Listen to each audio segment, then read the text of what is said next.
बोलो सदगुरुदेव भगवान की जय। मेरे प्रिय आत्मनो, आप सबके हृदय में बैठे इस परमात्मा को मेरा कोटि कोटि प्रणाम। सतगुरुदाता तेरी जय हो।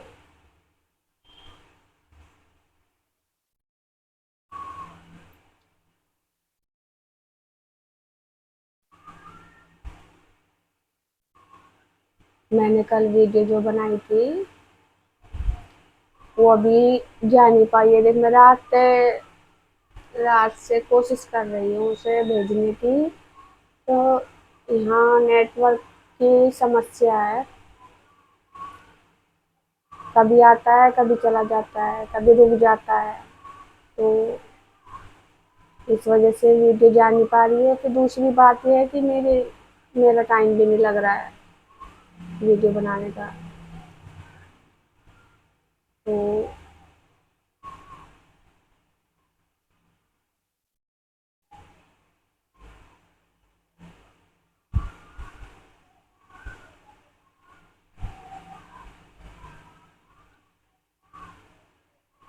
हो सकता है जो जिस कंपनी की सिम है मेरे पास, वो उस कंपनी का टावर यहाँ कम काम करता हो, है दूर है, रेंज पकड़ती है कि नहीं सही। तो शायद एयरटेल की है, एयरटेल की रेंज कम आती होगी।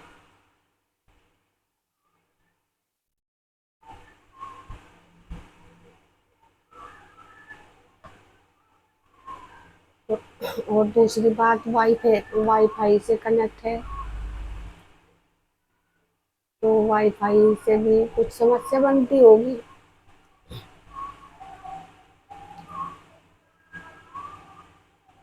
तो इस वक्त जो है, मैं आपको बता दूं, मैं हरिद्वार में हूँ। तो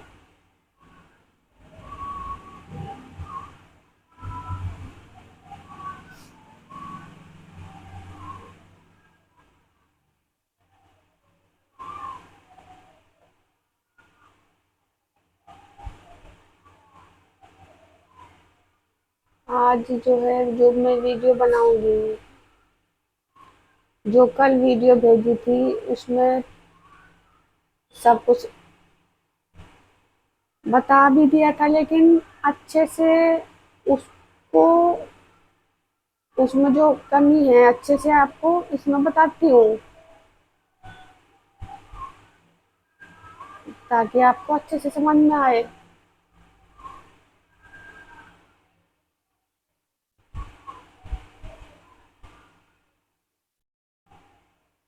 तो एक तो मैंने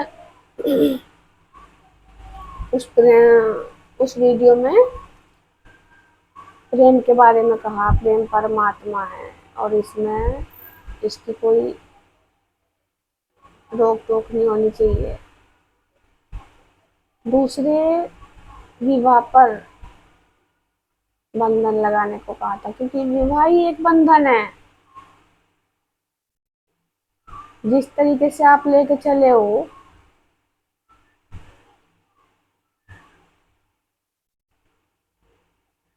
क्योंकि पोथी पुराण पढ़ने से कोई ब्राह्मण नहीं बनता ना। उसमें वो बुद्धि आती है कि पोथी पुराण या मंत्र क्या कह रहे हैं। ये अंदर के बात है या बाहर की, ये अंदर का विवाह है या बाहर का विवाह है। तो पंडितों को समझ में आया नहीं, उन्होंने लोगों के विवाह कराने शुरू कर दिए। लोगों ने भी ये पुस्तकें पढ़कर, सीरियल देखकर, कहानियां सुनकर कि हमारे भगवानों ने भी करा था विवाह, तो हम भी करें, तो विवाह होने लग गए। लेकिन योगी विवाह है। अगर जो योग नहीं है तो विवाह नहीं हो सकता हो, चाहे वो स्त्री पुरुष का ही विवाह क्यों ना हो। अगर तुम दोनों का योग नहीं है, अच्छा कुंडली में क्या मिलाए जाते हैं? योग। योग निकालता है ना कि योग मिल रहे हैं कि नहीं मिल रहे हैं, कन्या और मतलब लड़के और लड़की का योग मिलाते हैं पंडित लोग, ज्योतिषी। तो योग मिला के कुंडली बनाई जाती है, कुंडली मिलाई जाती है, तब उनका विवाह तय करा जाता है। तो जब तक आपका योग नहीं मिलता तो विवाह संपन्न नहीं हो सकता।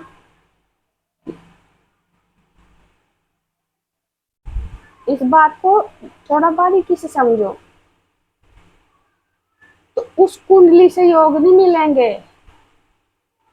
आपस में मिलने से योग बनेंगे वो। जब प्रेम में एक दूसरे से पूरी तरह मिलोगे, आपके गुण मिलेंगे, आप उसको पसंद आओ, वो आपको पसंद आए, उसको योग कहते हैं।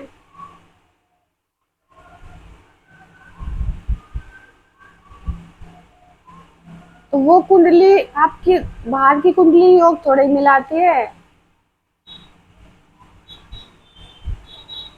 योग अंदर की कुंडली मिलाते हैं। योग परमात्मा से करना है, और बाहर परमात्मा का रूप क्या है? प्रेम।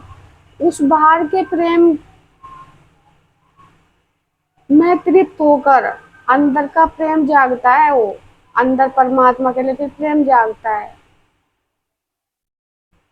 बाहर तृप्ति नहीं है तो अंदर की तृप्ति कैसे करोगे?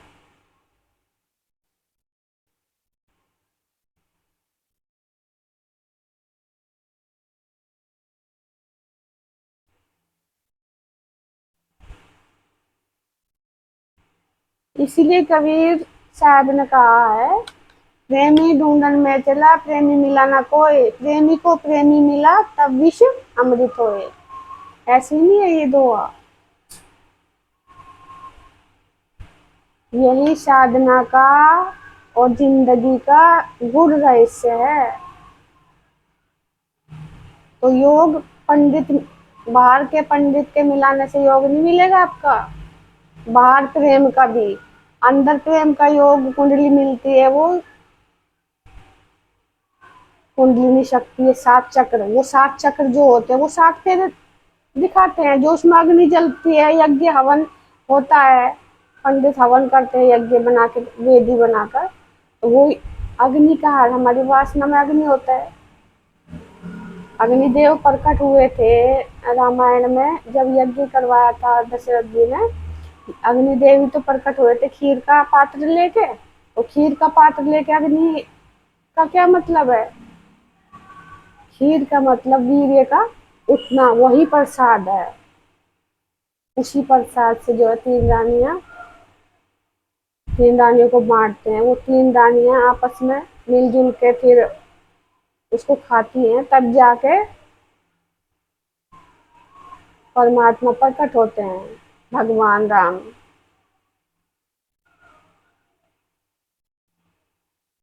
तो वो खीर, वो चावल या दूध, बाहर दूध की खीर तो रही है, वो अंदर के चावल और दूध की खीर है वो।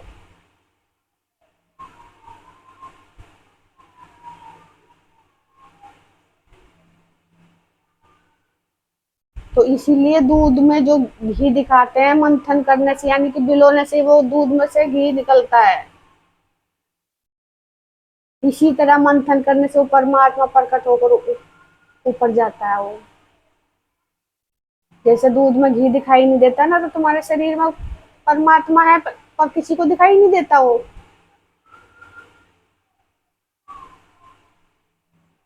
और जैसे घी को बिलोते हैं, अब वो घी प्रकट होकर ऊपर जाता है, आता है, फिर देखने में आता है। इसी तरह हम सांसों की मथनी से वासना को वश में करने से वो वासु की नाक की तो मथनी बनती हो समुद्र मंथन में। वासना पे कवच, कछुए का रूप वासना, और उसमें कवच चढ़ गया, तभी तो वासु की नाग की डोरी काम आई थी। वो वासु की नाग वासना को वश में करने वाली। तब वो जो सांसों की मथनी चलती है, उस मथनी से ऊपर जाता है वो वीर्य, उसे समुद्र मंथन कहते हैं। समुद्र परमात्मा को उठाना। जैसे दूध से घी, जैसे पहले जमाते हैं, इसलिए दही दूध का जिक्र ज्यादा आता है, शहद, पंचामृत, 5 देव ये उठाने में मदद करते हैं, उसे पंचामृत कहते हैं। 5 देव, जैसे मान लो महाभारत में 5 पांडु थे, वायुपुत्र और इंद्रपुत्र, अश्वनी पुत्र, नकुल सहदेव और धर्मराज पुत्र युधिष्ठिर। तो ये जो 5 देव हैं, इनको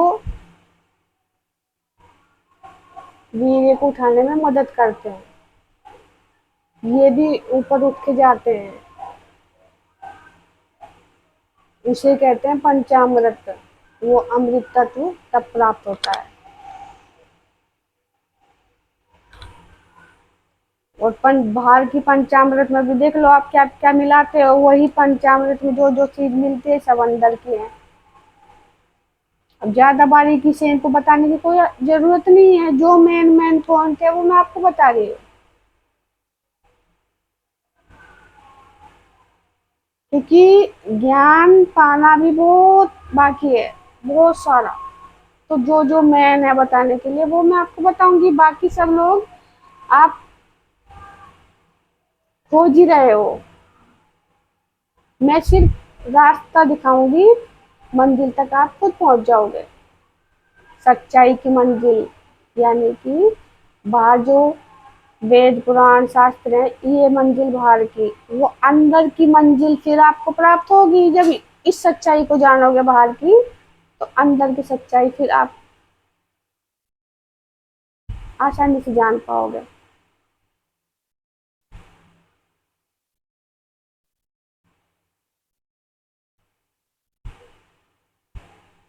तो प्रेम, जो असली प्रेम होता है वो 2 से 1 हो जाता है। 2 जिस्म, 1 जान। दूसरे को चोट लगती है तो दर्द उसको होता है, इसको चोट लगती है तो दर्द उसको होता है। अपनी भूख से ज्यादा दूसरे की भूख की फिक्र होती है कि मैं ना खा के इसको खिला दूं, उसे कहते हैं प्रेम। एक दूसरे के लिए तड़प उठनी, तड़प नहीं है तो प्रेम नहीं है। यही तड़प उस परमात्मा के लिए उठानी है, तो वो प्रकृति का प्रेम सिखाने के लिए, और एक से परमात्मा से प्रेम फिर होता है। वही जो प्रेम बाहर दिखाते हो ना, वही प्रेम परमात्मा को भी चाहिए। वही तड़प परमात्मा के लिए होनी चाहिए, वही आंसू परमात्मा के लिए होने चाहिए, सब कुछ वैसा ही बिल्कुल। तो प्रकृति सिखाने के लिए है, पर सीखोगे तो तब जब विवाह में नहीं बंधोगे। विवाह में बंध के क्या असली प्रेम प्राप्त होता है किसी को? किसी का संयोग हो तो बड़े हो जाए, लेकिन ज्यादा करके तो बंधे हुए हैं लोग, एक दूसरे का बोझा ढो रहे हैं। क्योंकि प्रेम अंदर से आता है, किसी के बांधने से प्रेम प्रकट नहीं होता, जबरदस्ती। यही कारण है कि शादी किसी से हो रही, प्रेम किसी से भी हो रहा। प्रेम कोई जाति नहीं देखता, और प्रेम आपका बनाया हुआ नहीं है, यो प्रेम परमात्मा की देन है।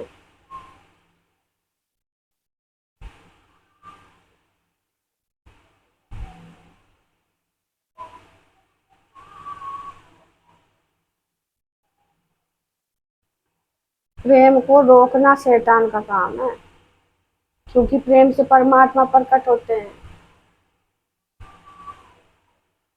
और एक मैं आपको बात बताती हूँ, वही परमात्मा के देखो 2 रूप है, हर चीज के 2 रूप हैं।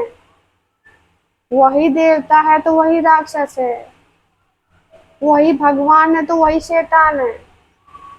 ऊपर से डालिए तो वही भगवान, नीचे फेंक दिया तो वही शैतान बन जाता है। होती एक चीज है, वीर्य एक है, इसके 2 रूप, रूप इसी के ही हैं सब। विष बना लो चाहे अमृत बना लो, है तो वो एक ही। नीचे को बहा दिया प्रकृति ने तो विष बन गया। विष का काम होता है मारना, तो मरते रहते हैं, फिर जीवित होते रहते हैं, मरते रहते हैं, फिर 84 के धक्के खाते रहते हैं। और जब इसको ऊपर चढ़ा ले तो वो अमरता प्राप्त करा देता है, वही अमृत बनता है। अमृत पी के तभी तो कहते हैं कि अमर हो गया, जिसकी कभी मृत्यु नहीं होती, कभी बूढ़ा नहीं होता, उसी को तो कहा जाता है। ये शरीर बूढ़ा होगा, ये आत्मा बूढ़ी नहीं होती। तो आत्मा परमात्मा में मिल गई तो वो बूढ़ा कहाँ हो जाएगा, फिर वो जवान ही रहेगा।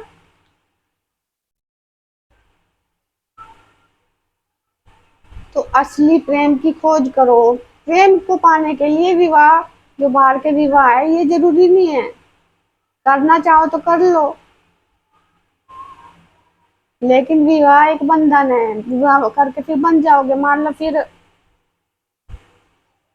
दो जैसे जोड़ा हो गया, विवाह कर लिया, जोड़ा हो गया। अब एक ने साधना कर ली और एक ने नहीं करी। हुँ? तो साधना करने वाला तो अपने इंद्रियों को सुधार लेगा, उसका वासना की तरफ से मन हट जाएगा। परमात्मा करते हैं सब काम, उसको समर्पण जब कर देते हैं, सब काम वो संभाल लेते हैं। तो जो विवाह में बंध गया आपसे, वो आजाद नहीं रह पाएगा, फिर उसको आजादी नहीं मिलेगी, वो बंधन में हो जाएगा। आप आपकी तरफ देखे, आप उसकी तरफ देखो तो फिर परमात्मा के रास्ते में अड़चन आएगी, परमात्मा देखो तो उसके रास्ते में अड़चन आएगी। तो इससे आजादी के लिए प्रेम को आजाद करो, शादी को बंधन में रखो, शादी में बंधन लगाओ। शादी के बिना भी जिंदगी चल सकती है।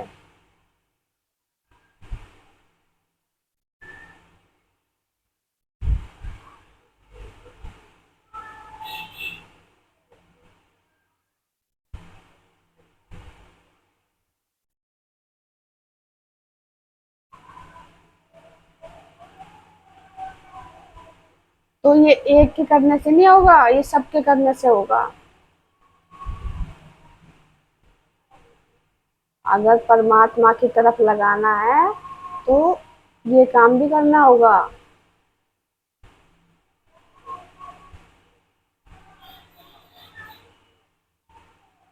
किसी के छूने से, किसी की तरफ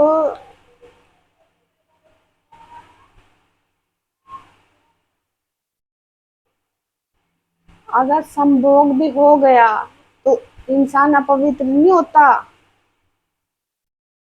ये आप लोगों की भूल है, उन बाबाओं की भूल है जो समझ नहीं पाए, उन पंडितों की भूल है जो समझ नहीं पाए, इसको आज तक गलत ठहराया। एक इंसान को छोड़ के हर जीव जंतु इस कर्म को कर रहा है और खुश है अपनी जिंदगी में। और इंसान इन सबको एक पाप समझकर अपने आप को सुधारने पर लगा है कि हम घर में स्थिर रहे, लेकिन उनकी इंद्रियां स्थिर नहीं है, उनकी इंद्रियां स्थिर नहीं है, क्योंकि आपका योग नहीं हुआ एक दूसरे से। उन जानवरों का योग हुआ, उन्होंने अपनी इच्छा से किया जो कुछ किया, किसी की जबरदस्ती नहीं है। इसीलिए कहते हैं इसको समभोग। समभोग दूसरे, दोनों स्तर सम होने बराबर, उसकी भी चाह हो तो इस तरफ से भी चाह हो, उसे समभोग कहते हैं। सम, दोनों तरफ का योग, मिलन, सम, राजी दोनों की, इसको कहते हैं समभोग। हम्म? हर जानवर की इंद्रियां स्थिर है,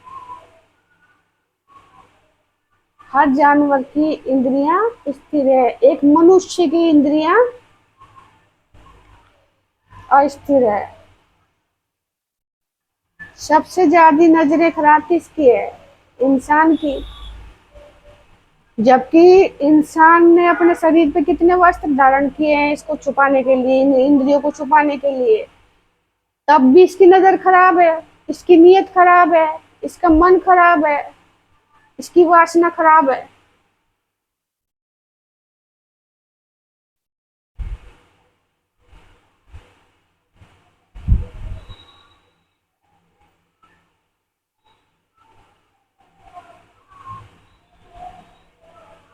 इसलिए राक्षसों को इंसान का रूप दिखाते हैं, वो राक्षस बन जाता है।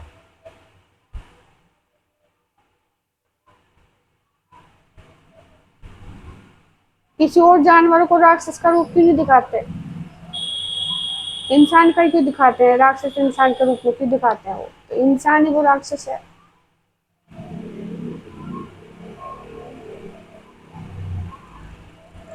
आप संतुष्ट नहीं हो, असंतुष्ट हो, क्योंकि आपके योग कुंडली जो है पंडितों ने मिला रखी है, या घर वालों ने अपनी मर्जी से सब कुछ किया है, किसी लालच में या आपका अच्छा सोच के कुछ भी, लेकिन आप खुश नहीं हो। जब अंदर से आदमी खुश होता है ना तो बाहर उसको सब कुछ अच्छा अच्छा दिखता है, उसकी नीयत भी साफ हो जाती है बाहर। जो भी आपने पति पत्नी का जोड़ा देखा होगा कि इसमें सबसे ज्यादा प्रेम है, तो उसकी नजर दूसरे के प्रति खराब नहीं होगी।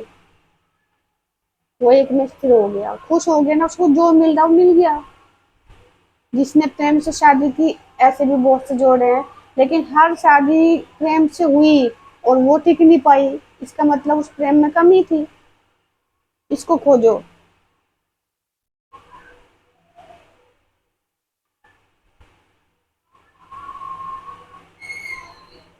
सब कुछ अशुद्ध होते हुए भी जब साधना करोगे, श्वासों का हवन करोगे, इस जो अग्नि जलेगी इसमें सब भस्म हो जाता है, वो शुद्ध कर देती है अग्नि सबको।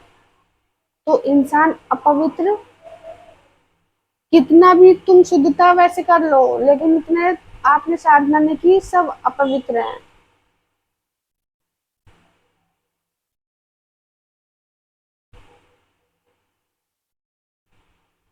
तो ये साधना सबको शुद्ध कर देती है।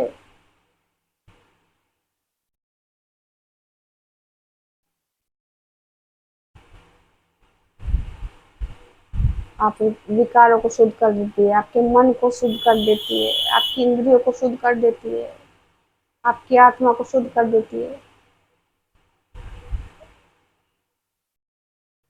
जो इतना मेल चढ़ा होता है उसमें।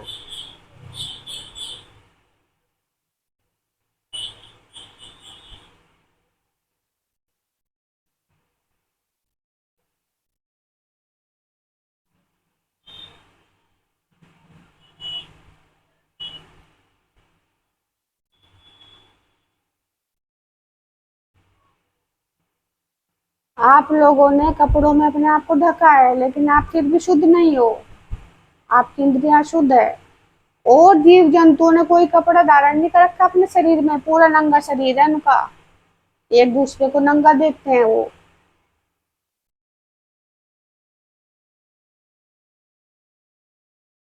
लेकिन बीच में कुछ भी उनके बीच में गलत नहीं होता। और इंसान कपड़ों में ढका होने के बाद भी उसकी अपनी इंद्रियां उसके वश में नहीं है। सब जानवर कीट पतंगों की इंद्रियां वश में है, एक इंसान के वश में नहीं है। कारण क्या है? वो अपनी मर्जी के मालिक हैं और तुम दूसरे की मर्जी के मालिक हो, इसलिए तुम्हारी इंद्रियां वश में नहीं है।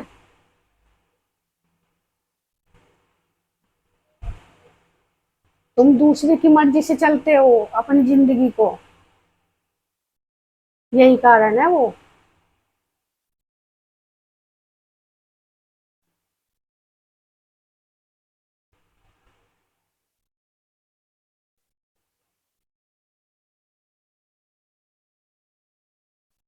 और दूसरा कारण इसका यह है कि जो प्रकृति में चला गया उसको ये पता होता है कि हम पीछे क्या गलती करके आए हैं, मनुष्य योनि में, तो वो अपने आप को सुधारते हैं फिर।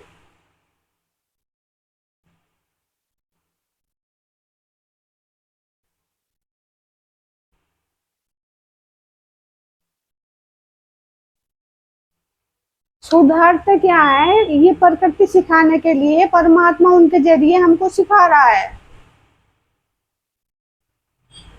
परमात्मा उनके जरिए हमको सिखा रहा है, पर प्रकृति एक सीख है, कहानियां ये एक सीख है, वेद पुराण की कहानियां एक सीख है, संत महात्माओं की कहानी एक सीख है, इससे ज्यादा कुछ नहीं है।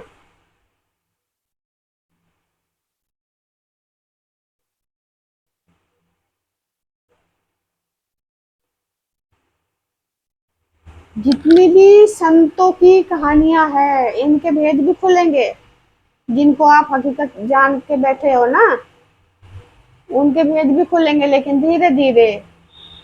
तो पहले मैं खुद जान लूं, फिर आपको जनाऊंगी।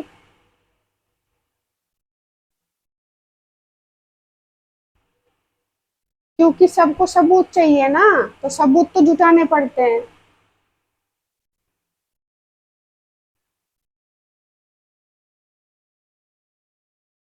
तो जब वो सबूत सामने आ जाएंगे सारे, तब मैं इनका भेद खोलूंगी आपको, आपके लिए। कुछ आ गए हैं, लेकिन अभी कुछ बातें और जरूरी है बतानी। वो बातें फिर बाद की बताने की हैं, जो मैं आपको बताना चाहती हूँ।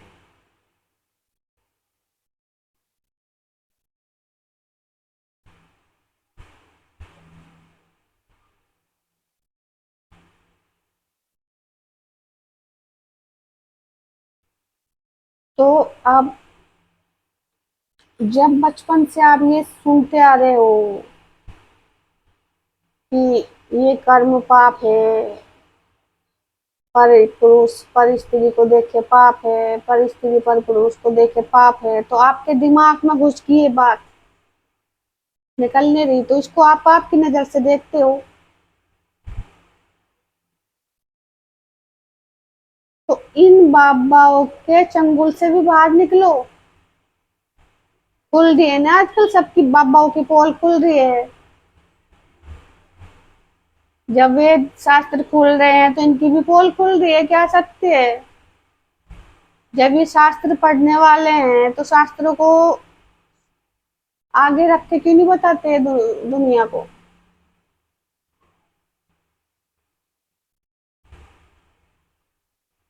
सही क्या है, क्योंकि सही इनको खुद ही नहीं मालूम क्या है, बताएंगे क्या।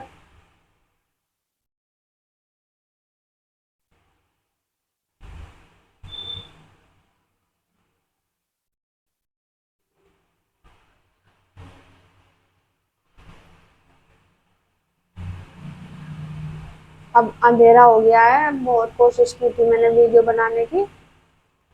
अब थोड़ा सा देखो लाइट का सिस्टम कर लूँ मैं, अब ये फिर बनाती हूँ वीडियो।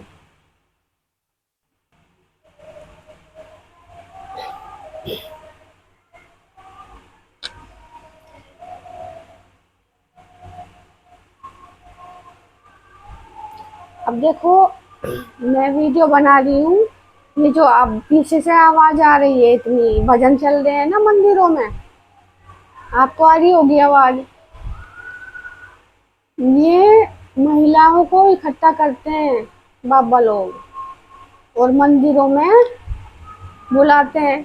अब ये 4 बजे से प्रोग्राम स्टार्ट है, अब ये 7:30 8 बजे तक चलेगा। फिर जाके ये महिलाएं अपने घर का काम करेंगी, और इनको कुछ प्राप्त नहीं है, क्योंकि परमात्मा तो मौन में मिलता है। इससे तो दुखी होता है वो।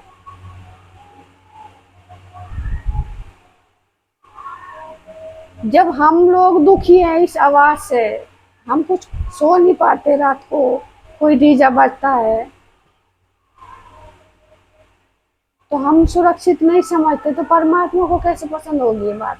आवाजें इतने जोर जोर से चिल्ला चिल्ला के किसको सुनाते हैं वो। परमात्मा की तो मौन की भाषा है, मौन में प्रकट होता है वो। तो ये शोरगुल किसके लिए है वो मंदिरों में, और मस्जिदों में अजान किसके लिए है वो, जोर जोर से बोल के किसको जगाते हैं वो। परमात्मा तो मौन से प्रकट होता है, एकांत में मिलता है।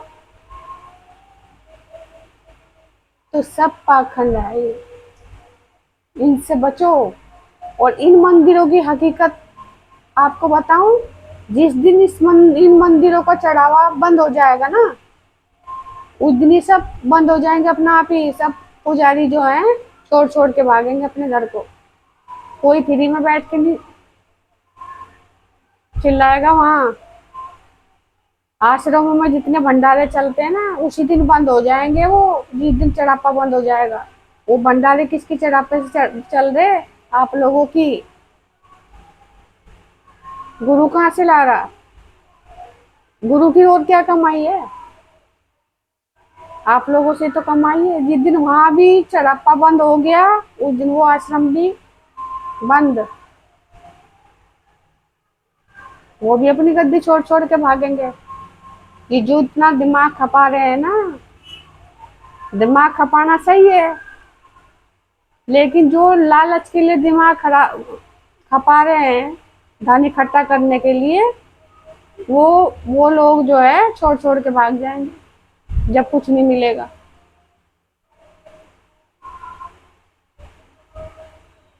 आप आजमा के देख लो एक बार। तो जहाँ लालच होगा वहां परमात्मा नहीं है।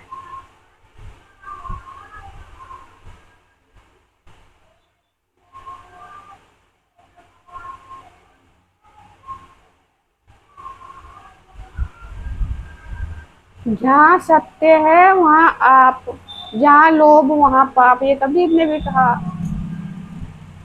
जहाँ लोभ होगा वहां पाप होगा, और पाप किसका काम है,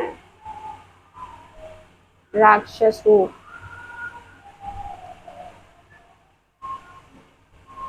पाप कौन करते हैं, राक्षस।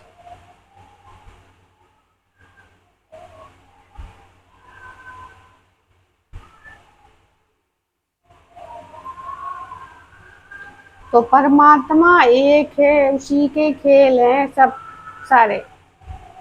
तो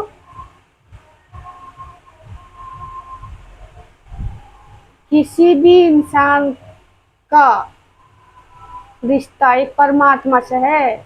ये रिश्ते झूठे हैं, चाहे वो स्त्री पुरुष का हो, माँ बेटे का हो, बहन भाई का हो, कुछ भी है, वो सब परमात्मा के लिए है। वो अंदर का रिश्ता, वही बहन, वो भाई, वही बाप, वही माँ, वही बाबा, सब कुछ वही है, एक परमात्मा। ये तो रिश्ते जोड़ने के लिए नाम दिए गए हैं बस, सिर्फ है वो एक शक्ति, उसके सिवा कुछ है भी तो नहीं। इस समझाने के लिए, किताबों में कहानी गढ़ने के लिए इनको अंगों को रूप दिया गया है देवताओं का। और जो इसको जान गया, इनके रूपों को भी जान जाता है, क्योंकि परमात्मा के सिवा कुछ दूसरा है ही नहीं। सृष्टि उसी से तो सारी चल रही हो, परमात्मा के अंश ही तो है सब, तो उससे अलग कैसे हो गए। परमात्मा, देखो आपको एक बात और बताऊंगी मैं आपको। कभी वो,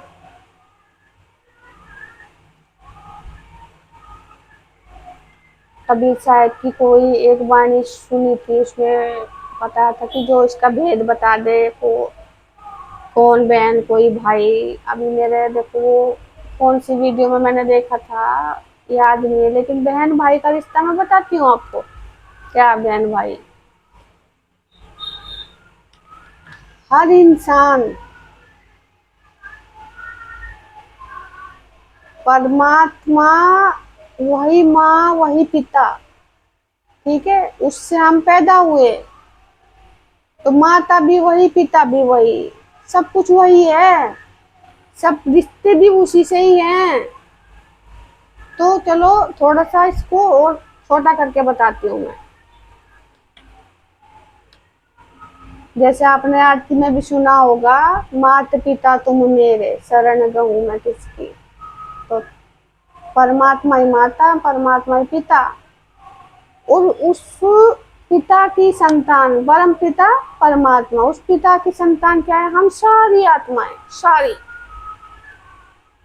जिस जिस चीज में आत्माएं हैं, वो सब आत्माएं एक दूसरे के क्या है? बहन भाई, उसका परिवार हो गया ना। तो परम पिता परमात्मा, और जो परमात्मा के बच्चे आत्मा, उसके अंश ही है ना, निकल के आए। जैसे आप लोगों के अंश बच्चे होते हैं, आपसे जो पैदा होते हैं, आप उनको कहते हैं मेरा वंश है। तो आप माता पिता हो गए, और वो आपके बच्चे कहलाते हैं, वंश वाले कहलाते हैं ना। तो हम सब किसके वंशज हैं? हमारा वंश कहाँ से चल रहा है? परमात्मा से। तो परमात्मा सबका पिता, और जितनी आत्माएं वो उसके क्या है? बच्चे। तो आपस में क्या हो गए? वो बहन भाई। तो जो आप लोग शादी विवाह करते हैं ना, एक दूसरे का मिलाते हैं कि बहन भाई से शादी कैसे करेगा। कोई मामा की लड़की है तो वो भी बहन, कोई ताऊ की है तो वो भी बहन, कोई उससे लगते हुए उस गांव के भी कोई दूसरा भी होगा तो वो भी बहन कहलाएगी। मामा के गांव की जो लड़की होगी वो बहन कहलाएगी। तो ये सब इंसानी सोच है।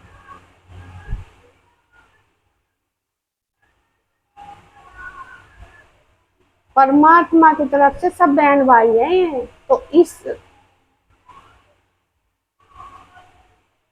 ये सोच जो आगे मुस्लिमों में दिखाई है कि वो बहन भाई से शादी कर लेते हैं, तो वो ठीक है, ये काम उनका दिखाया, बट ठीक है। परमात्मा ने कुछ ना कुछ अलग अलग करके सबको समझाने के लिए फिट किया। तो मोहम्मद साहब कौन है, कबीर साहब कौन है, राम कौन है, कृष्ण कौन है, विष्णु कौन है, शिव कौन है, इनकी जड़ जब आपको पता चलेगी, तब आपको ये समझ में आएगा कि परमात्मा क्या सीख दे रहे हैं। तो मोहम्मद साहब ने वो रूट निकाली थी। वो मोहम्मद साहब कौन है? और ये जो आपको समझाया है, कबीर ने शब्दों में समझाया, और मोहम्मद साहब ने ये करके दिखाया। बाकी ये थे कि नहीं थे, इनकी हकीकत क्या थी, ये धीरे धीरे आगे खुलेगी बात। तो जितनी भी इंसानियत है, सब एक दूसरे के क्या है? बहन भाई।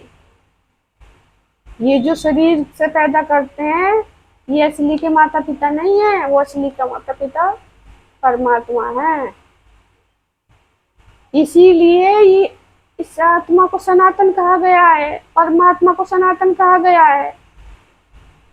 जो ये माता पिता हैं, इनमें सिर्फ आत्मा सनातन है, शरीर सनातन नहीं है।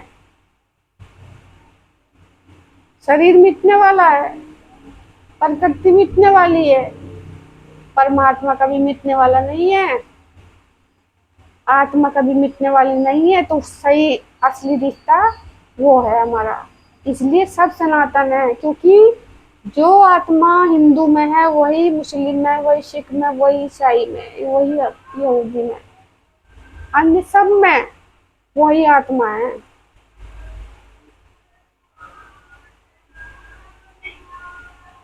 शरीर का परिवर्तन है, आत्मा का कोई परिवर्तन नहीं है। तो धर्म बदला नहीं जा सकता। ये आपकी भूल है कि आप धर्म बदलवाते, कोई मंत्र पढ़ा और धर्म बदलवा दिया। कोई धर्म बदलने वाला नहीं है। धर्म क्या है? सनातन, सत्य, शाश्वत, जो सदा से रहा है, सदा रहेगा, उसे कहते हैं सनातन। और सदा से कौन रहा है, कौन रहेगा?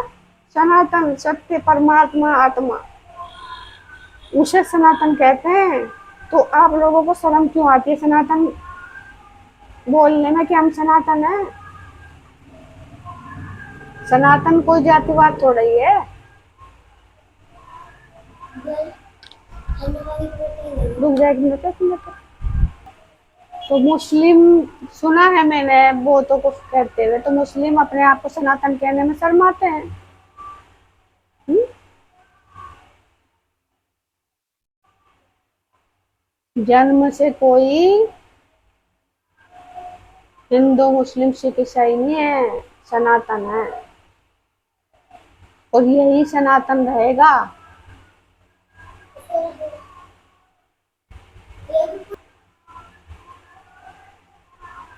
जो कभी मर नहीं सकता, कभी मिट नहीं सकता, वो सनातन है। और जो कभी कोई मर नहीं सकती, मिट नहीं सकती, जल नहीं सकती, सड़ नहीं सकती, वो क्या है? आत्मा और परमात्मा, ये दोनों सनातन है। और यही दोनों हर लोगों में है, हर जीव में है। तो सबको सनातन कहने में शर्म क्यों आती है?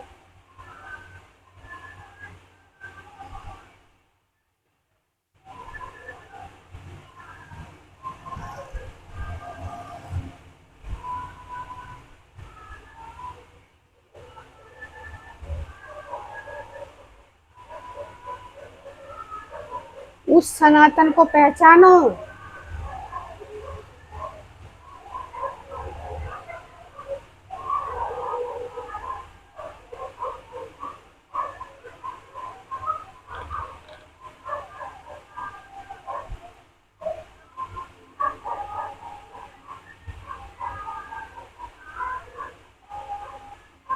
अभी देखो रामायण की वीडियो रोकनी पड़ रही, क्योंकि उससे जरूरी है ये बातें आपको बतानी।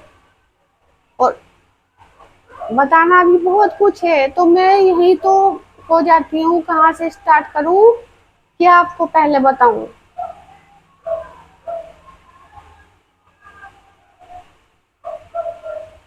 तो जो भी कुछ है, जो पहले छूट गया,